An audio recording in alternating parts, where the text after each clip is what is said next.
Assalamualaikum warahmatullahi wabarakatuh. Ini bensinnya motor penulis ini mau habis ya. Dan lagi-lagi ya, kalau bensin mau habis itu jadi mati-matian. Kelihatan nggak itu ya? Sudah mendekati E. Tapi harusnya, biasanya di kondisi seperti ini ya normal-normal aja, karena sampai di garis E nya pun itu masih ada bensinnya. Tapi lagi-lagi ya, ini sudah mulai batuk-batuk. Dan batuk-batuknya ini rupanya ya karena kualitas pertalaitnya yang kurang. Jadi nggak enaknya bensin itu kalau sudah mau habis, yang tersisa adalah jelek-jeleknya. Jadi dikasih bensin bagus ya, atau dikasih aditif gitu ya. Nah, bensin bagus dan aditifnya itu berada di bagian paling bawah. Jadi yang keluar duluan dari tangki itu adalah bensin yang bagus-bagus. Sementara itu bensin yang jelek itu ringan, ngambang. Jadi kalau motor bensinnya sudah mau habis, ini padahal belum habis ya. Karena penulis sebelumnya ingat betul ya, pakai E gini dalam kondisi satu bar di atas E itu masih normal. Ketika di garis E nya pun masih normal, karena motor ini meteran bensinnya rodok kacau ya. Betul-betul habisnya itu di bawah garis E. Ini sudah mulai terasa agak enak ya. Sebelumnya penulis mengeluh di NMAX ya, motor belum kelap-kelip sudah berebet-berebet. Itu kapan ya? Sudah harga naik atau belum? Kayaknya belum. Tapi yang jelas itu terjadi. Tapi sekarang kayaknya lebih parah lagi ya. Karena ini motor ini selalu pakai pertalite. Dan sebelumnya pakai pertalite dalam kondisi kayak gini itu normal. Tapi sekarang wis mulai batuk-batuk, mesin tadi sempat mati. Yang repot kalau pas lagi sedang jalan ya, masa harus berhenti dulu.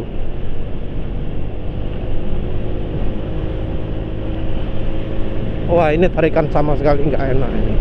Beda banget dengan beberapa waktu sebelumnya. Padahal ini penulis ya sudah pakai campuran minyak goreng, margarin ya di bensin. Beda banget. Ini sama sekali nggak ada tenaganya. Dan ya bener ya kayaknya ya, bahwa pertalite sekarang cepat habis ya. Tapi ini wah, kok gak ada tenaganya sama sekali ya. Beda dengan kemarin padahal penulis pakai Nex 2 ini. Ini biasanya kayak gini ini kalau kemarin nggak isi bensin. Masalah kemarin 2 hari kemarin ya isi bensin, tapi udah sampai kayak gini.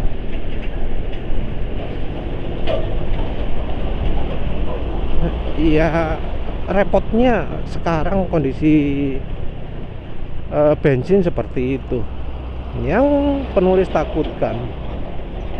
Duh, berebet. Yang penulis takutkan kondisi seperti ini itu disengaja. Cek adoan antri ini. Tapi ya lalui sajalah. Ini energinya jelas berkurang ya. Ini tahunya gimana ya? Kalau energi berkurang tuh. Ini kalau dari posisi stasioner gini, terus digas, tahu nggak? Susah nyari degasnya. Kalau dari sisi stasioner terus digas gitu kadang berebet gitu ya. Kenapa berebet? Ya bisa karena businya nggak menyala. Jadi mengapa busi nggak menyala? Kalau menurut penulis terlalu irit. Jadi karena terlalu irit, busi nggak bisa menyala. Mengapa kok bisa langsung tiba-tiba terlalu irit? Karena kandungan energi di bensinnya itu berkurang. Jadi ledakan itu bergantung sama kandungan energi. AFR itu bergantung pada kandungan energi. Kalau kandungan energi di bensin itu banyak, rasio bahan bakar bisa dikecilkan. Tapi begitu kandungan energi itu berkurang, maka rasio bahan bakar harus ditingkatkan. Jadi misalnya 1:10, 10:1 ya. Nah, untuk perbandingan kalau pakai bensin etanol ya, itu rasio AFR-nya adalah 7:1. Jadi makin banyak bensinnya. Oktan memang tinggi etanol itu, tapi AFR-nya butuh lebih kaya. Jadi butuh 7:1. Ya makanya harus pakai metode berbeda ya, nggak bisa pakai cara biasa kalau udah pakai etanol. Nah kalau kurang kandungan bensinnya, kandungan energinya, ketika dibuka gas itu udara akan makin banyak. Udara makin banyak sementara pasokan bensin tetap. Jadi begitu dibuka gas, AFR itu bakal lebih kering daripada ketika idling. Buka gas pertama kali ya. Nah kalau bensin kandungannya energi kurang, maka dari campuran yang kering ini jadi akan terlalu kering. Nah kalau sudah terlalu kering ya busi bisa gagal menyala. Jadi kalau bensinnya kandungan energi kurang, jadi lebih mudah mati-matian ya, termasuk juga kalau oktan kurang ya. Kalau oktan kurang ya bukan oktan kurang ya, bensin kualitas rendah ya, RPM rendah juga mati-matian. Jadi kalau mesinnya mati-matian itu harus lebih hati-hati kalau buka gas. Mengapa kok bisa harus hati-hati? Karena kan kita ya, kecuali kalau karbu ya, kalau karbu itu malah mungkin lebih fleksibel ya. Karena apa? Karena pasokan bensinnya itu bergantung pada pasokan udara. Begitu pasokan udara meningkat, langsung pasokan bensin meningkat. Sementara itu kalau motor injeksi kan enggak, dia akan pakai separuh-separuh gitu ya. Jadi udara itu bisa lebih kencang daripada bensinnya. Nah kalau terjadi seperti itu, udara lebih banyak, ya tadi akan terjadi campuran udara lebih kering. Dalam keadaan normal no problem, tapi begitu bensin kandungan energinya kurang, bisa timbul masalah berebet tadi. Untuk mengatasi itu ya kita harus buka gasnya pelan-pelan ya, pelan-pelan sehingga apa jenenge, bensinnya bisa bisa nututi, bisa sinkron dengan pasokan bahan bakarnya, biar enggak kagetan gitulah. Jadi ini terutama kalau dari posisi idling, dari posisi gas idling ngegas itu kita harus lebih hati-hati, buka gasnya pelan-pelan. Ya agak repot juga karena posisi idling juga bisa terjadi ketika lepas gas dari kecepatan berapapun kayak gini, lepas gas ya, ngegas lagi itu juga harus hati-hati juga. Jadi kalau di gasnya mendadak gitu bisa mati mesinnya. Nah, yang mengalami ini ya terutama adalah kendaraan-kendaraan yang AFR-nya irit. Yang AFR-nya irit itu biasanya ya motor-motor motor-motor yang baru yang menggunakan sensor oksigen. Yang juga irit adalah motor yang tidak menggunakan sensor oksigen. Next 2 ini termasuk motor yang terlalu diiritkan. Jadi semua masalah di bensin itu akan terasa. Motor ini sangat sensitif terhadap kualitas bensinnya. Walau ini enggak masalah pakai premium ya, begitu dikasih pertalite jadi sering ada masalah. Terasa ya pengurangan banyak tenaganya dibanding 2 hari kemarin. Ya takutnya lah, seperti penulis bilang tadi, takutnya itu disengaja. Soalnya apa? Begitu orang merasakan berebet pakai pertalite, maka orang jadi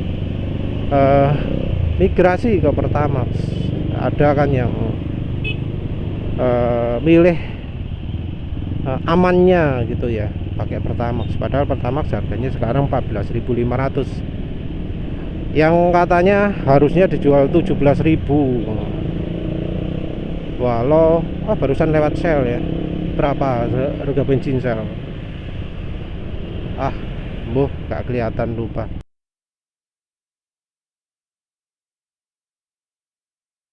Berebet bikin orang pindah. Terus ada lagi faktor lain, yaitu penggunaan pertalite kan sekarang didata di tempat-tempat yang nggak kayak di penulis isi barusan yang langsung pakai elektronik begitu. Ada petugas yang khusus masukkan data elektronik. Jadi yang tadi itu kan pakai sistem elektronik, ya langsung gampang, langsung pakai. Tapi di tempat lain yang nggak pakai elektronik, mereka akan masukkan dulu data secara elektroniknya. Sebentar. Nah, gara-gara memasukkan data secara elektronik, pom bensin antrian bensin jadi panjang karena yang isi bensin nggak cuma harus melayani pembayaran saja ngisinya, tapi juga memasukkan data. Dan memasukkan data itu penulis pernah lihat di satu pom bensin alatnya cuma satu, ada tempat isiannya ada 2 misalnya ya, itu antriannya cuma 1, jadi harus gantian, yang satu ngentri, yang lainnya harus nunggu. Sementara untuk bayar dan ngisinya nggak butuh begitu lama. Yang lebih lama adalah ngentri datanya. Ngentri data yang lama ini bikin antrian panjang. Mati lagi. Entry data bikin antrian panjang, dan akhirnya orang-orang yang gak sabaran, ya wes lah Pertamax saya. Padahal harga Pertamax 14.500. Nggak kerasa ya kenaikan harga ini besar sekali. Dulu Pertamax 9.000, sekarang 14.500. Sekarang Pertalite 10.000, orang juga ya termasuk sedikit dipaksa lah untuk pakai Pertamax. Mati lagi. Parah ya. Di langganan penulis juga rupanya Pertalite-nya sudah berubah. Tadi penulis agak curiga waktu ngisi kok warnanya kurang hijau ya. Perasaan warnanya jadi lebih bening ya.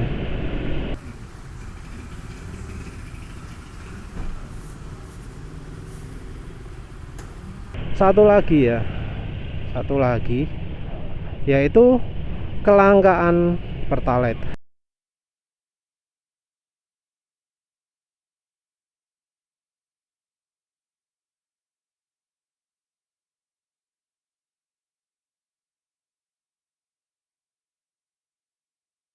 Kalau di sini sih di Di pom bensin yang biasa penulis ngisi sih jarang terjadi ya. Tapi di pom bensin yang dekat rumah itu kadang ada kelangkaan Pertalite. Jadi kadang Pertalite langka. Nah, kalau di daerah penulis pernah lihat itu sebelum naik harga aja sudah ada langka ya. Dan berlangsung lebih dari sehari. Jadi kalau apa jenenge habis sehari itu ya masih normal, tapi itu lebih dari 2 hari. Padahal kalau misalnya apa pengiriman ya, truk itu kan bisa sehari itu kan cukup toh ya. Misalnya ada apa bensin habis gitu, laporan dalam sehari kan mestinya bisa langsung dikirimkan, tapi itu tidak. 2 hari masih habis, jadi ya terpaksa isi Pertamax.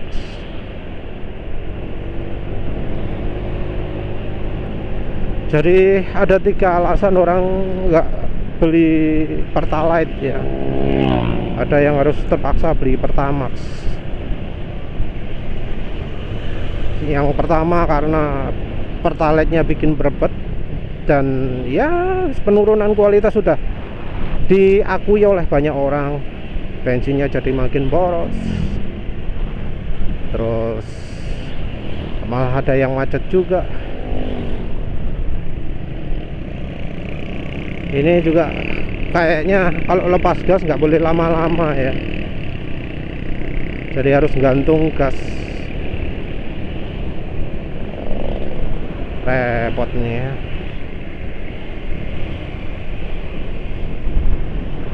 Terus alasan kedua karena apa, antrian panjang gara-gara harus masukkan data dulu.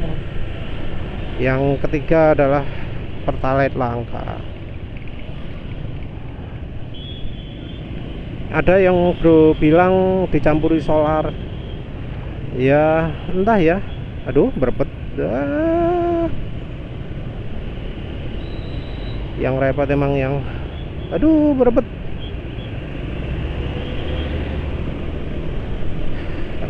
Yang repot emang motor terlalu irit macam Next 2 ini ya.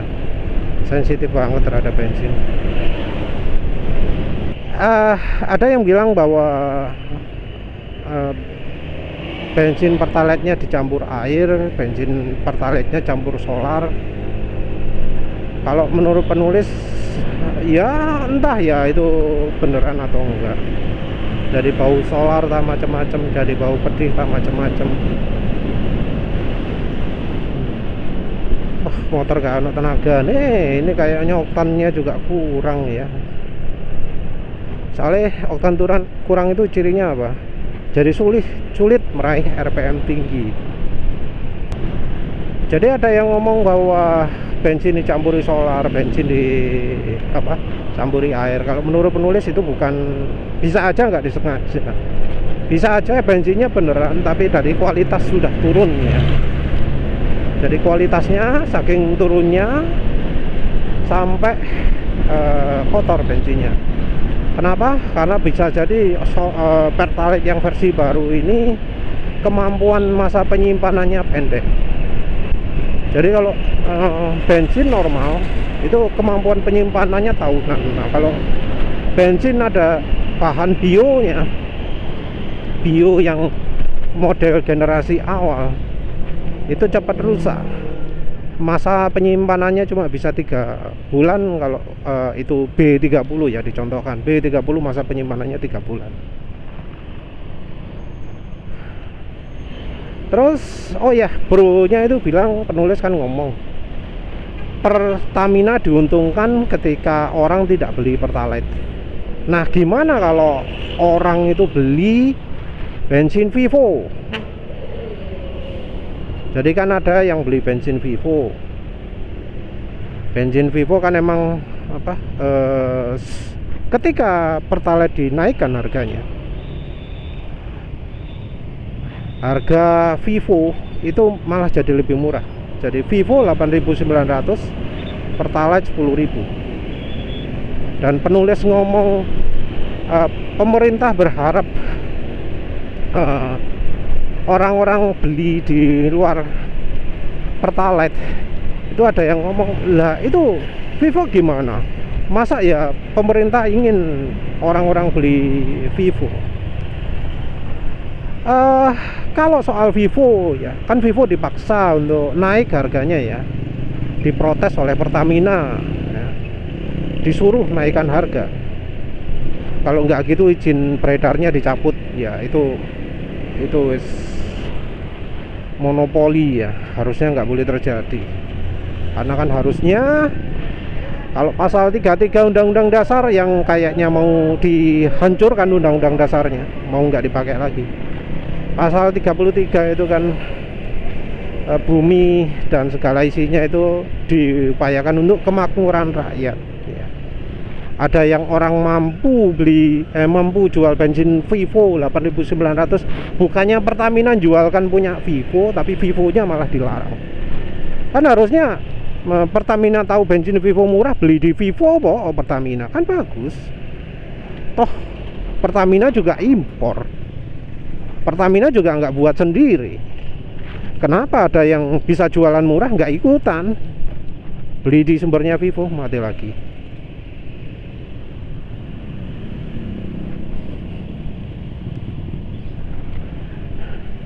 Nah, kalau soal kenaikan harga ya, jadi kan Vivo dinaikkan harganya. Kalau soal kenaikan harga, menurut penulis itu sudah tradisinya Pertamina ya. Tradisinya Pertamina untuk marah-marah kalau ada yang jualan bensin lebih murah dari bensinnya. Nggak cuma terjadi sekarang ini saja. Dulu zamannya Petronas masuk Medan, jadi di Medan dulu ada bensin Petronas. Itu Petronas sempat jualan bensin oktan 92 dengan harga bensin oktan 88.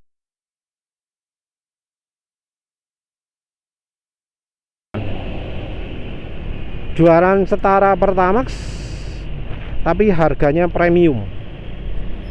Kalau nggak bisa membayangkan, jual bensin seharga Rp6.500 tapi kualitasnya setara dengan Rp9.000 Pertamax zaman dulu. Itu udah terjadi.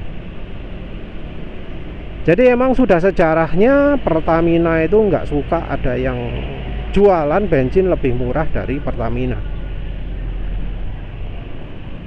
Jadi seperti itu ya.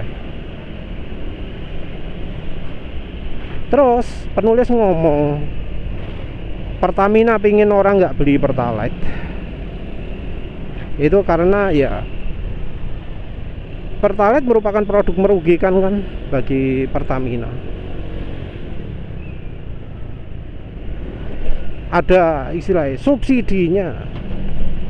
Jadi penulis kayaknya menempuh cara yang sama dengan ketika mematikan premium. Jadi disebut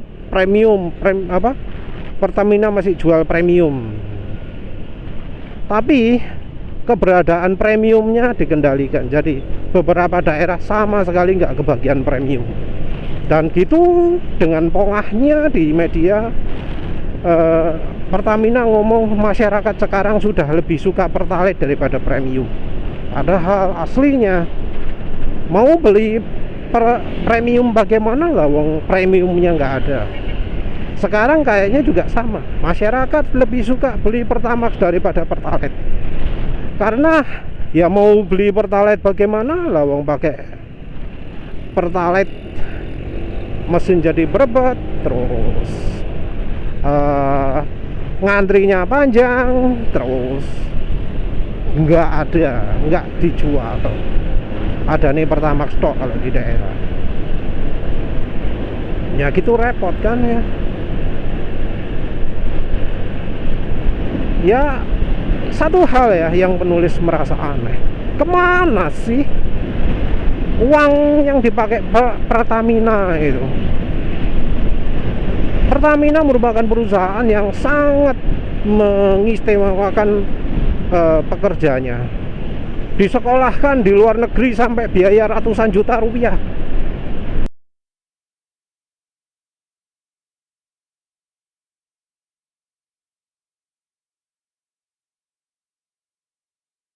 Mungkin pernah dengar apa di Rut Pertamina main golf, duwe apa itu? Ya tentu ada mobil dinas, ada ya perjalanan dinas macam-macam ya.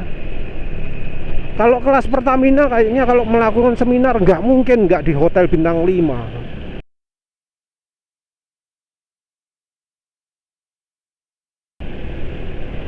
Nggak mungkin di kelas apa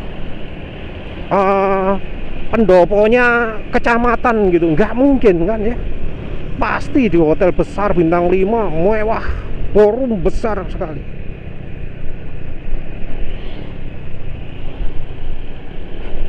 Entah uangnya lari kemana. Walau disebut perusahaan minyak bumi, Pertamina kan seringnya jual kan toh.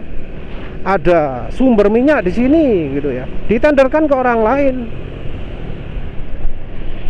nggak dikelola sendiri, entah dengan alasan apa gitu ya,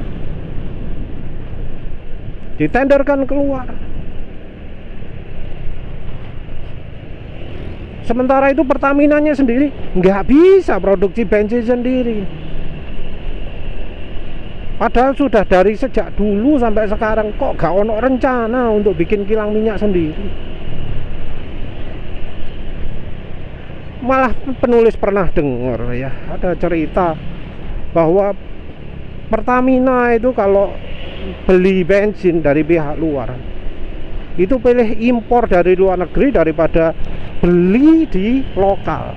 Jadi ternyata ya perusahaan yang mengelola minyak bumi itu ya, dia jualan bensin juga, buat kilang minyak, buat bensin gitu ya.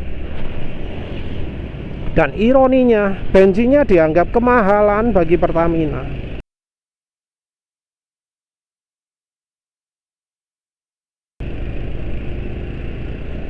Bensin yang dikelola asing, sumber minyak yang dikelola asing ya, itu bensin produksinya dianggap kemahalan oleh Pertamina, harganya di luar harga normal. Nggak ngerti gitu kok diserahkan ke asing sih ya, aneh kan ya.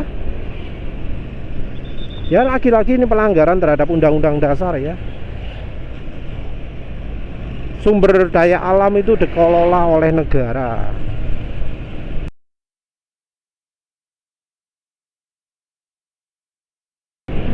Tapi ya faktanya sekarang minyak bumi kita dikelola asing. Ironi sekali ketika Pertamina nggak bisa beli sumber dayanya sendiri, nggak bisa beli sumber daya dari Indonesia karena kemahalan. Dan karena kemahalan ini impor dari luar, dan biaya ini dibebankan ke masyarakat. Indonesia itu negara penghasil minyak bumi, tapi kita nggak bisa merasakan efek status negara penghasil minyak bumi karena minyak buminya nggak dikelola sendiri, tapi dikelola asing, dan hasil kelolanya juga tidak bisa dimanfaatkan oleh kita karena pihak yang mengelola menjualnya dengan harga mahal. Itu fakta yang terjadi sekarang, dan itu gara-gara pemerintah yang dipilih oleh masyarakat sendiri.